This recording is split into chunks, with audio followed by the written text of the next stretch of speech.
நல்ல குழந்தையே, இன்று அந்த அப்பன் உனக்கு ஒரு உத்திரவாதத்தை தர வந்திருக்கின்றேன். இன்று சற்று நேரம்தான் உன் கண்ணீர் சிந்த வைத்தவர்களை உன்னுடைய காலடியில் மண்டியிட வைக்கப் போகின்றேன். என் குழந்தையே, இதை உன் அப்பன் நான் செய்ய போகின்றேன் என்று நீ நம்பினால் மட்டுமே என் வாக்கினை இனி நீ தொடர்ந்து கேட்க வேண்டும். அப்பன் மீது நம்பிக்கை இல்லாமல் ஒரு பொழுதும் என் வாக்கினை கேட்கக்கூடாது என்று நான் பலமுறை உனக்கு சொல்லிவிட்டேன். என் பிள்ளையே, நீயும் நம்பிக்கையோடுதான் இந்த அப்பனை தேடி வருகின்றாய். உன்னை கண்ணீர் சிந்த வைத்தவர்கள் மனமகிழ்ச்சியோடு இருந்து கொண்டிருக்கின்றார்கள். இதனை பார்க்கும் பொழுது என் பிள்ளை தெய்வத்தின் மீது இருந்த நம்பிக்கை போய்விட்டது என்றால் கஷ்டங்களை கொடுப்பவர்கள் சந்தோஷமாக இருப்பது வாழ்க்கையில் சகஜமாகத்தானே இருந்து கொண்டிருக்கின்றது. ஒரு நிலையாக அது இப்பொழுது மாறிவிட்டதே என்று எண்ணி என் பிள்ளை வேதனைப்பட்டாய். உன் வேதனையை நான் நன்கு அறிந்து கொண்டேன். அது மட்டுமல்லாமல் தெய்வத்தின் மீது நீ கொண்டிருக்கின்ற நம்பிக்கையை நான் மீண்டும் எடுத்து உனக்கு நம்பிக்கை கொடுத்து மாற்றி காட்டப் போகின்றேன். தெய்வம் எதற்காக அமைதி காத்தது? உனக்கு துரோகங்களையும் உன் கண்ணீரில் இருந்து கண்ணீரை சிந்த வைத்தவர்களுக்கு எதற்காக இந்த அப்பன் தண்டனையை உடனடியாக கொடுக்கவில்லை என்பதற்கான காரணத்தை புரிந்து கொள்ள வேண்டும். எல்லா நேரத்திலும் உன் அப்பன் உன் கண்ணீரை காண விரும்புவது கிடையாது. ஆனந்த கண்ணீராக இருந்தால் மட்டுமே அதனை அப்பன் விட்டு விடுவேன். அதே நேரத்தில் என் குழந்தையே, உன் வாழ்க்கையில் உனக்கு கண்ணீரை எப்பொழுதும் சிந்த வைக்க வேண்டும் என்று திட்டம் போட்டு கொண்டிருக்கின்றார்கள். அங்கே ஒரு நாளும் ஓய்வில்லாமல் அந்த திட்டத்தை மட்டுமே தான் தீட்டிக் கொண்டு இருக்கின்றார்கள். அவர்கள் போட்ட அந்த திட்டமானது வெற்றி பெற்று, ஏனென்றால் நீ கண்ணீர் சிந்தி விட்டாய் அல்லவா? அதுதானே அவர்களின் நோக்கமாக இருந்தது. அதனை நீ செய்து விட்டாய். அதனால் அவர்கள் நினைத்ததை வெற்றி பெற்றது. ஆனால் அதற்கு பிறகு அவர்கள் வாழ்க்கையில் என்ன நடந்தது என்பதை நீ தெரிந்து கொள்ள வேண்டும் அல்லவா? அடுத்தவர்களுக்கு கஷ்டத்தை கொடுத்து அடுத்தவர்களின் கண்ணீரில் இருந்து வருகின்ற கண்ணீரை கண்டு ரசிக்கும் ஒருவர் நிற்கின்றார்கள் என்றால் அவர்கள் எப்பொழுதும் மன்னிப்பு கூட முடியாதவர்கள். இப்படி இவர்கள் மன்னிப்பு கிடைக்கவில்லை என்றால் தண்டனை கிடைத்திருக்கின்றதா என்றும் நம்மால் எப்படி உணர முடியும் என்று என் பிள்ளை நீ யோசிக்கின்றாய் அல்லவா? என் தங்கமே, நிச்சயமாக உன்னால் உணர முடியும். நீ எப்பொழுது தெரியுமா? இவர்கள் தெய்வங்கள் கொடுத்திருப்பது என்னவென்று நீ புரிந்து கொள்ளக்கூடிய சூழ்நிலை உனக்கு எப்பொழுது கிடைக்கும் என்றால், என் பிள்ளையே, தெய்வம் இவர்களுக்கு எந்த ஒரு மங்கள காரியமான நிகழ்ச்சியையும் நடத்தி கொடுக்காது. இவர்கள் இல்லத்தில் நடக்க வேண்டிய நிகழ்வு எத்தனையோ இருந்தும் அது நடக்காமல் நிற்கும். அது மட்டுமல்லாமல் இது நடக்கவில்லையே என்று மனம் வெம்பி கொண்டு நின்று கொண்டிருக்கின்றார்கள். இப்படி இவர்கள் வாழ்க்கையில் ஒவ்வொரு விஷயங்களும் தொடர்ந்து நடந்து கொண்டே இருக்கும். எல்லாம் குறைகளுமே வந்து நிற்கும். இவர்கள் செய்கின்ற செயல்களில் அவர்கள் மனதிற்கு முழுமையான திருப்தி ஒரு நாளும் கிடைத்து விடாது. வெளியில் பேசும் பொழுது அவர்கள் எப்படி வேண்டுமானாலும் எதை வேண்டுமானாலும் பெருமையாக பேசி திரியலாம். ஆனால் அவர்கள் எப்படி வேண்டுமானாலும் அதனை பேசிக்கொண்டு இருந்தால் உண்மை நிலை என்னவென்று அவர்கள் மனதிற்கு மட்டுமே அறியும் தானே. அதனை இப்பொழுது அவர்கள் செய்த தவறுக்கு தான், ஒருவரை கண்ணீர் சிந்த வைத்ததற்கு தானே அவர்கள் இப்பொழுது தண்டனை கிடைத்திருக்கின்றது என்பதை அவர்கள் நிச்சயமாக புரிந்து கொள்வார்கள். என் குழந்தையே, முதலில் நீ தெரிவாக யாரையும் அசைகளையும் வழங்கும் நல்லது செய்கின்றார்கள். மற்றவர்கள் வாழ்க்கையில் நல்லது நினைக்கின்றார்கள். நல்லதே நினைக்காவிட்டாலும் கெட்டதை நினைக்காமல் இருக்கின்றவர்களுக்கு அவர்கள் மட்டும்தான் தெய்வம் எப்பொழுதும் நினைத்ததை கொடுக்கும். வேறொருவர்களுக்கு கெடுதலை நினைத்து கொண்டு அவர்கள் தெய்வத்திடம் எவ்வளவு மன்றாடி கேட்டாலும் அதனை பெறுவது அவ்வளவு எளிதான காரியம் அல்ல. என் செல்ல குழந்தைக்கு, அவருக்கான தண்டனையை இப்பொழுது இந்த அப்பன் கொடுத்திருக்கின்றேன்.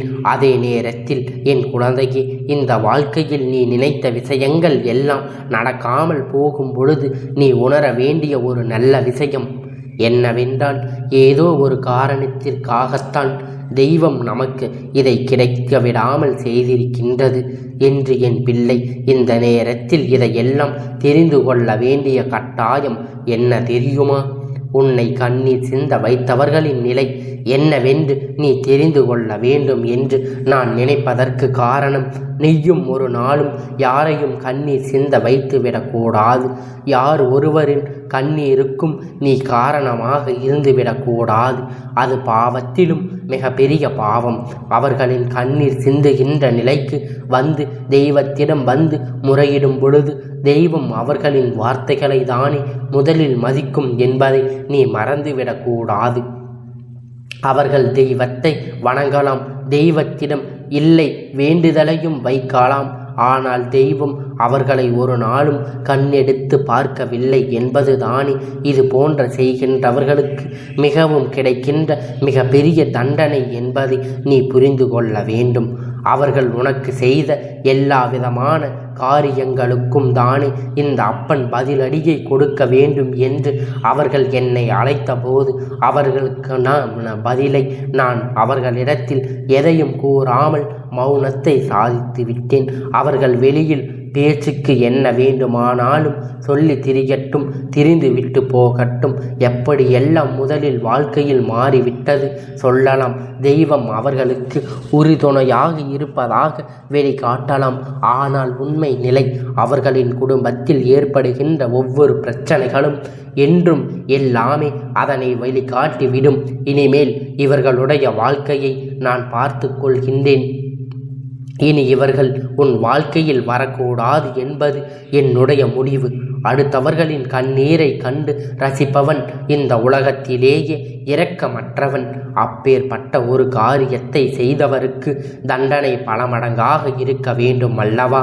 நான் உன்னிடத்தில் இதை கொடுத்து விட்டால் நடந்த கஷ்டங்கள் எல்லாம் நீ மறந்துவிட்டு ஒன்றும் தெரியாதது போல அந்த உறவை தொடர்ந்து கொண்டிருப்பாய். அது நடந்துவிடக்கூடாது.